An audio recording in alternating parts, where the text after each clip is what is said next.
हरे कृष्ण। ओम नमो भगवते वासुदेवाय। ओम नमो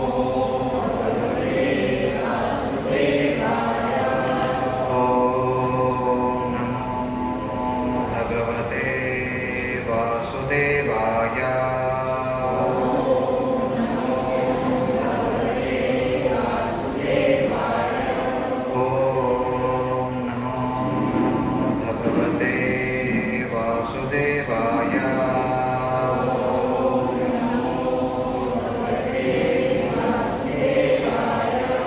ओम ज्ञानतिमिरान्धस्य ज्ञानाञ्जनशलाकया चक्षुरुन्मिलितं येन तस्मै श्रीगुरवे नमः। श्रीचैतन्यमनोभीष्टं स्थापितं येन भूतले स्वयं रूपगदामह्यं ददाति स्वापदान्तिकम्। वन्देऽहं श्रीगुरो श्रीयुतापदकमलं श्रीगुरुन् वैष्णवांश। श्रीरूपं साग्रजातं सहगणरघुनाथान्वितं तं सजीवं साद्वैतं सावधूतं परिजनसहितं कृष्णचैतन्यदेवं श्रीराधाकृष्णपादान् सहगणललिता श्रीविशाखान्वितांश। नमो ॐ विष्णुपादाय कृष्णप्रेष्ठाय भूतले श्रीमते भक्तिवेदांत स्वामिन्निति नामिने। नमस्ते सारस्वते देवे गौरवाणी प्रचारिणे निर्विशेषा शून्यवादी पाश्चात्यदेशतारिणे।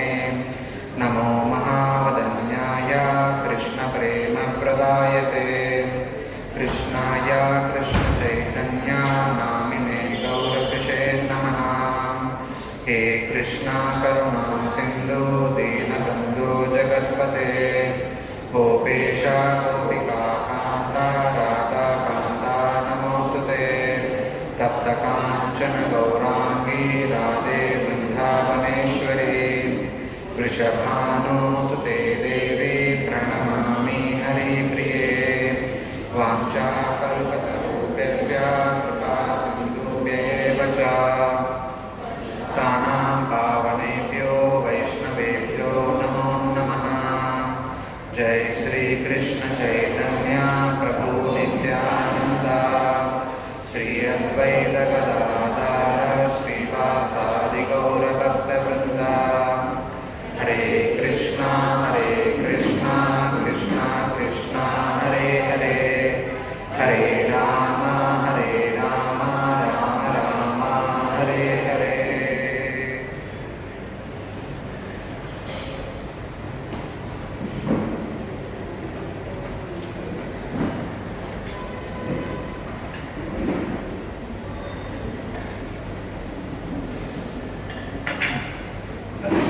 Hare Krishna. Welcome to all the devotees for today evening satsang program. So, for the last couple of months, we are discussing from Srimad Bhagavatam, Canto 3, section known as Teachings of Lord Kapila. So, Lord Kapila discussing with his mother, Devahuti. Just like in Bhagavad Gita, Lord Krishna discussing with Arjuna, his dearmost friend. Here, Lord Kapila speaking to his own mother. So, in which he is speaking about karma, he is speaking about jnana, he is speaking about Ashtanga Yoga, and then eventually he will speak about bhakti. So, today we will be beginning about bhakti, little bit we introduce, and next week onwards for a couple of weeks we will discuss about bhakti. By the way, August is full of festivals. We are going to have Jhulan Yatra.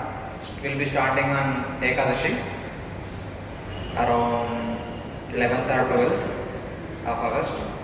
Then it will go for 5 days, followed by Balaram Appearance Day, which is on Paurnami. All over India we celebrate as Rakhi Paurnami. That was the day of Lord Balaram's appearance. And then after 8 days we have Janmashtami. Then within 15 days we have Radhashtami. In between we also have Ganesh Chaturthi. all over India people celebrate. And maybe Ganesh Chaturthi, couple of days later, I mean after Radhashtami,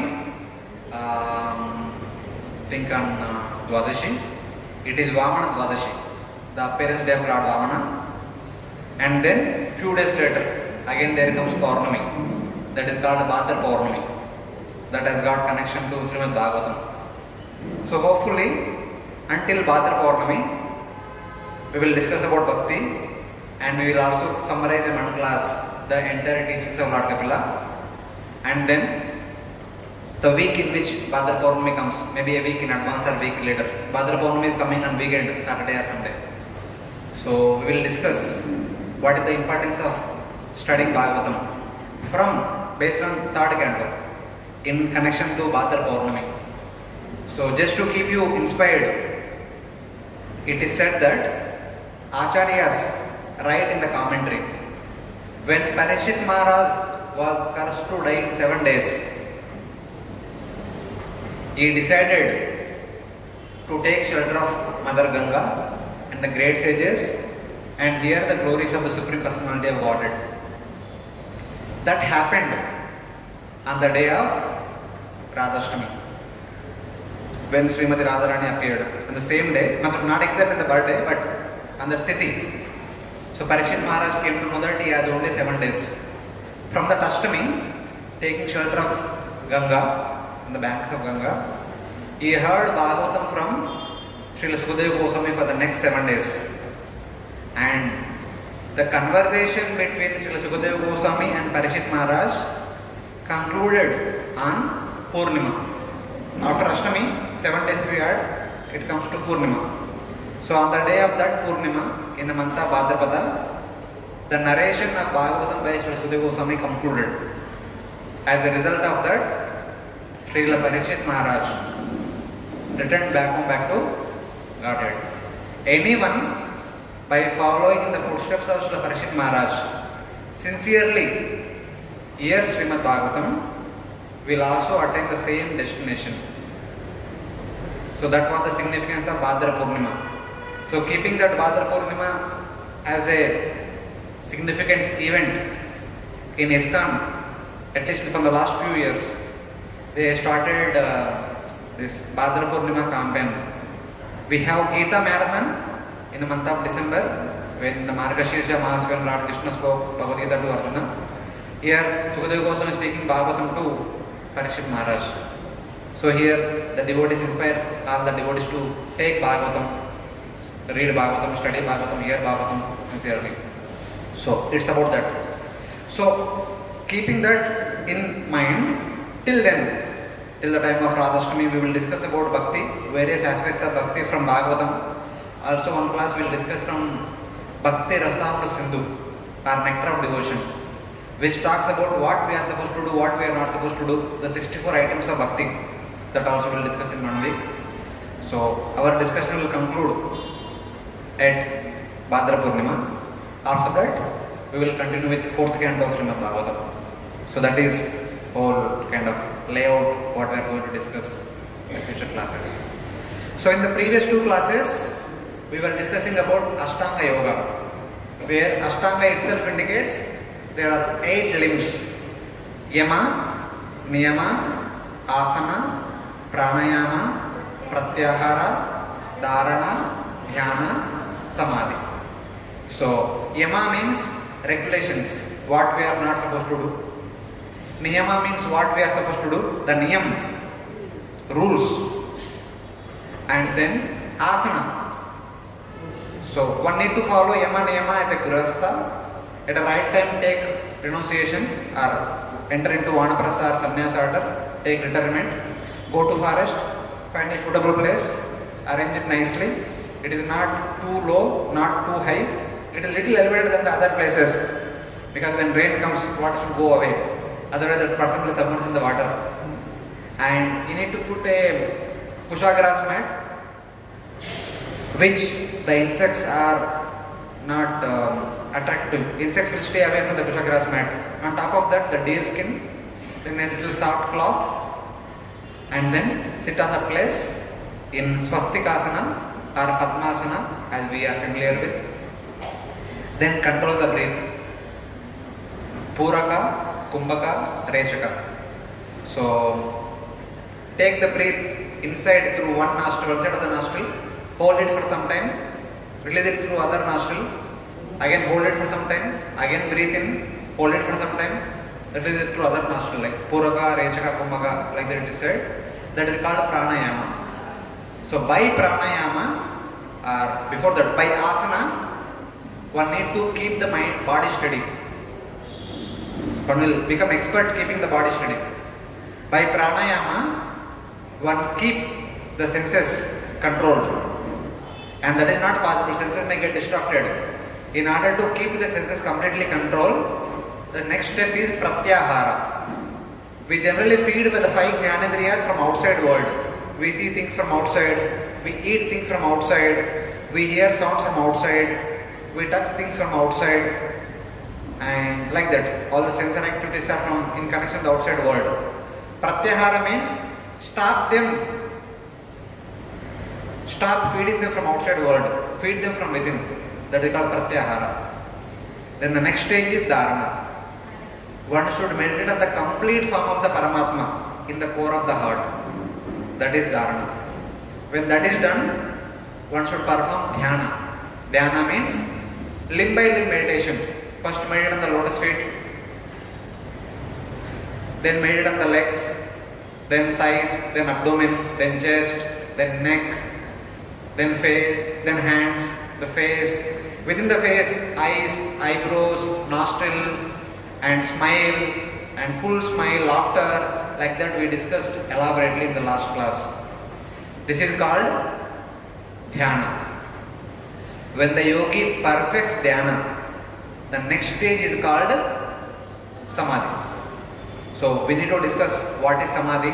After samadhi, what happens? So today we will discuss that. So when a yogi able to meditate on different limbs of the Paramatma, when the mind is able to focus upon limb by limb, limb after limb of the Paramatma, then the mind becomes almost controlled, completely controlled. The mind should come to a stage that it should not aspire anything from the outside world. The mind should become completely attracted to the form of Paramatma. That is called the perfection of dhyana. So after that, when the mind becomes completely controlled, a person forgets one's own identity. The person does not identify with one's own body, which is a byproduct of this material world. That yogi does not identify with one's own mind, which is a byproduct of the material nature. And he does not identify with the ego or the identity, the material identity. He is so and so person in this world till now. That is also a byproduct of the material nature. Now, he does not even identify with the gross body as well as with the subtle body. Then, he is said to be in samadhi. As long as we identify ourselves as a person in the society, we have activities in relation to society. When we say that we are a member in the family, so we have so many responsibilities in the family. If somebody says that I am the husband, so he has the responsibility as a husband. If somebody says I am the mother, she has the responsibility as a mother toward the family. So, but this yogi, when he comes to the state of samadhi, he is not identifying with the body. That means he has no more activities in relation to the material world. He does not identify with the gross body. He does not identify with the mind. He does not identify with the intelligence. He does not identify with the false ego. Then he will identify himself as the soul. Because now he is able to realize that he is not the body. He is not the mind or intelligence or ego. He is actually the pure soul. So in that pure state, for the first time, he will experience one thing, that he is not the doer and he is not the enjoyer. Throughout the life, we are haunted with one thing. Me as well, all of us sitting here, we are all haunted with one thing. That is, I am the doer and hence I am the enjoyer. Or I am the doer, hence I am entitled to enjoy the results of the activity that I am doing. Obviously. This is the way all of us are haunted by that doership mentality. That doership mentality will bind us in the dualities of happiness and misery. Happiness and misery. Because of that doership mentality, we are always making plans. Let me do this so that I will get happiness. Let me stay away from this activity so that I will not be miserable. This is how our whole life goes in plan making, performing activities, not performing certain activities, interacting with certain people, not interacting with certain people. This is all in this one line only.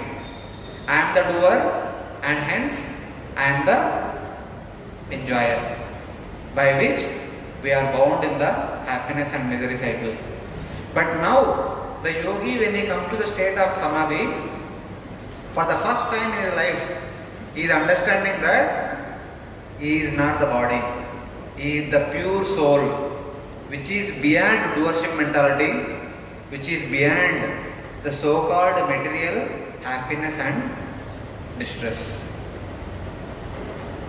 So that is the state of samadhi.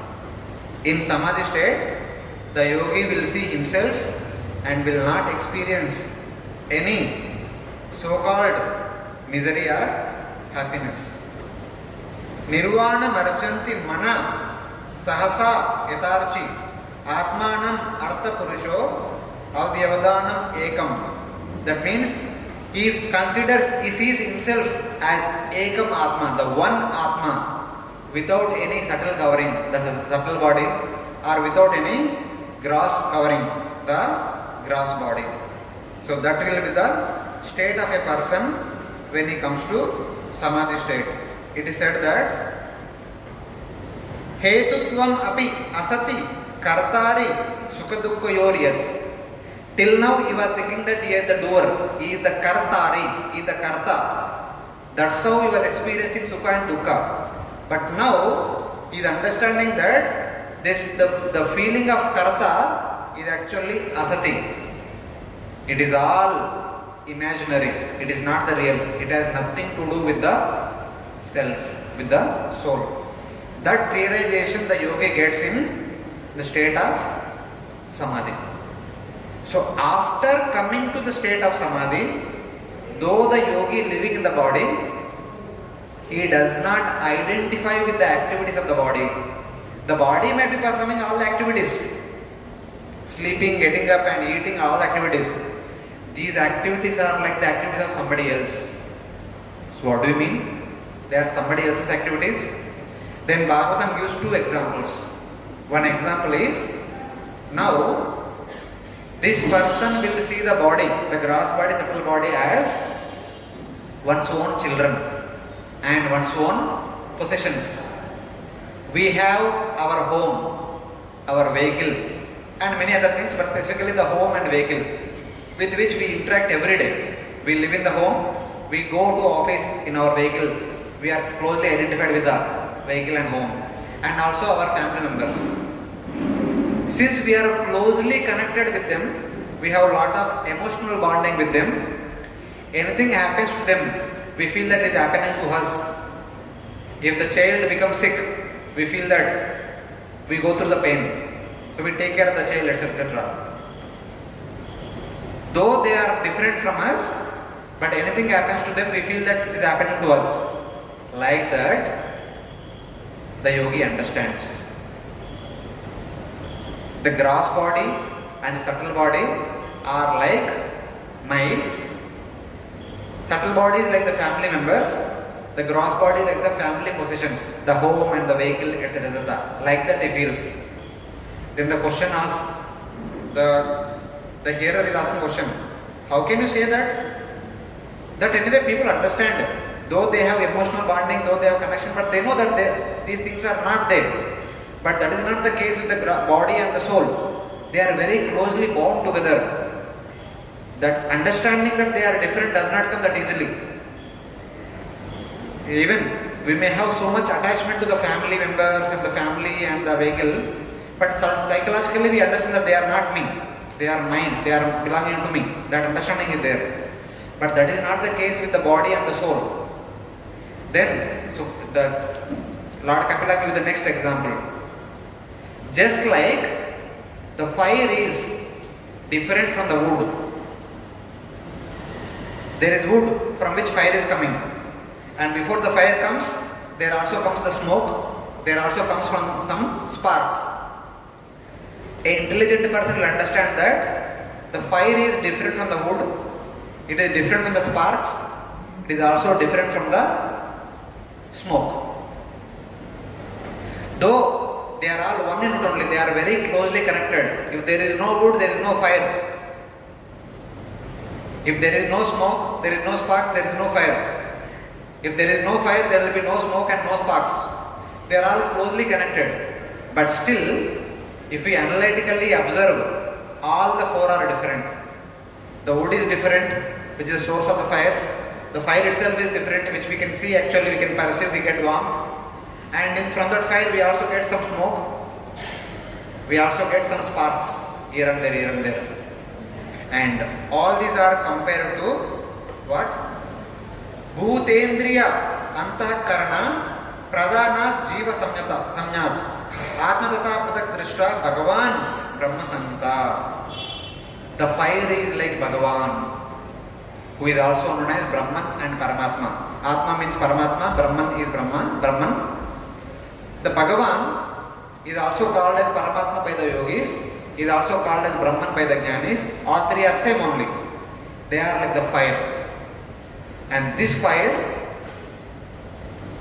also has so many sparks. Whenever there is fire, we see so many sparks.